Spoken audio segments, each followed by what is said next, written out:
কিন্তু কাউকে সম্মান দিতে গেলে শিক্ষার দরকার হয়। ছেড়ে যাওয়ার সিদ্ধান্তে যে অটল, তার কাছে নিঃস্বার্থ ভালোবাসাটাও একটা অভিনয়।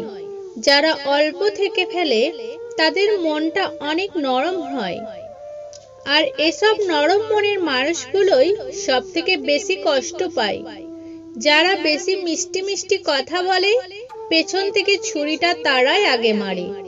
স্বার্থপর মানুষরা জীবনে ভালো থাকে, আর বাকিরা তো কেবল অপরকে ভালো রাখে। জীবন থেকে একটা জিনিস শিখলাম, চাইলে পর হওয়া যায়, কিন্তু চাইলে কখনো সবার আপন হওয়া যায় না।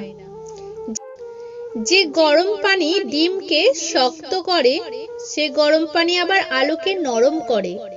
সৃষ্টিকর্তার কি অসাধারণ সৃষ্টি! একটা কথা কি জানো তো, চামড়া কালো হোক বা সাদা, চরিত্রটা হলো আসল জিনিস। ভুল মানুষ সবার জীবনে আসে, কিন্তু সে শিক্ষা সবসময় সঠিকটা দিয়ে যায়। একটা মানুষকে যতটুকু ভালোবাসা প্রয়োজন, তার চাইতে বেশি ভালোবাসতে গেলে তুমি তোমাকে ভালোবাসতে ভুলে যাবে। দেখুন, সৃষ্টিকর্তা ছাড়া আপনাকে ভালো রাখার মতো আর কেউ নেই। মানুষ সাধারণত দুই ধরনের পরিবর্তন হয়।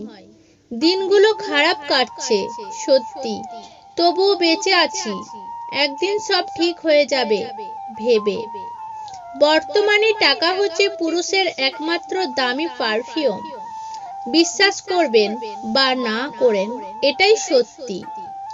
ভালোবাসা সবাইকে ছুঁয়ে গেলেও ভালোবাসাকে সবাই ছোঁতে পারে না। যে ভালোবাসে সে কখনো শরীর চায় না, আর যে শরীর চায় সে কখনো ভালোবাসে না।